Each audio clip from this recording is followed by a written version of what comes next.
بسم اللہ الرحمن الرحیم۔ السلام علیکم ورحمۃ اللہ وبرکاتہ۔ آج کی آیت سورۃ البقرہ، آیت نمبر 174۔ اعوذ باللہ من الشیطان الرجیم۔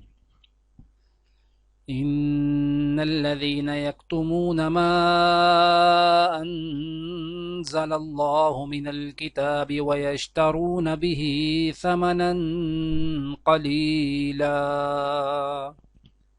أولئك ما يأكلون في بطونهم إلا النار ولا يكلمهم الله يوم القيامة ولا يزكيهم ولهم عذاب أليم۔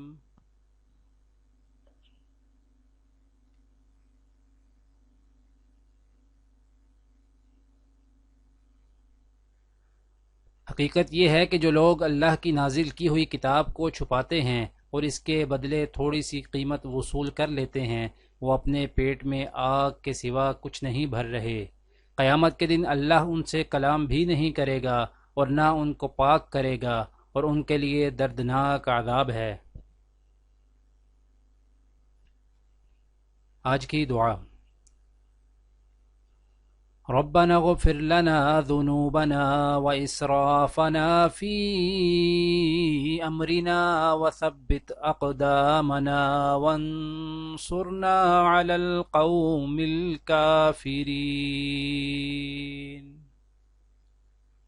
اے ہمارے رب، ہماری غلطیوں اور کوتاہیوں سے درگزر فرما، ہمارے کام میں تیرے حدود سے جو کچھ تجاوز ہو گیا ہو اسے معاف کر دے، ہمارے قدم جما دے اور کافروں کے مقابلہ میں ہماری مدد کر۔ آج کی حدیث: حضرت ابو ہریرہ رضی اللہ تعالی عنہ سے روایت ہے کہ جب رسول اللہ صلی اللہ علیہ وآلہ وسلم نے فرمایا، مرض کے متعدی ہونے اور سفر کی نحوست اور حامہ کی کوئی حقیقت نہیں، تو ایک دیہاتی نے عرض کیا، اے اللہ کے رسول صلی اللہ علیہ وآلہ وسلم، کیا وجہ ہے کہ اونٹ ریت میں ہرنوں کی طرح صاف ہوتے ہیں، پھر ان میں کوئی خارش زدہ اونٹ آتا ہے جو ان اونٹوں کو بھی خارش زدہ کر دیتا ہے؟ آپ صلی اللہ علیہ وآلہ وسلم نے فرمایا، پہلے اونٹ کو بیماری لگانے والا کون ہے؟ دعا ہے کہ اللہ تعالی دنیا اور آخرت کی تمام بھلائیاں عطا کرے، عمل کی توفیق دے۔ سبحان ربک رب العزت عما یصفون وسلام علی المرسلین والحمد للہ رب العالمین، آمین۔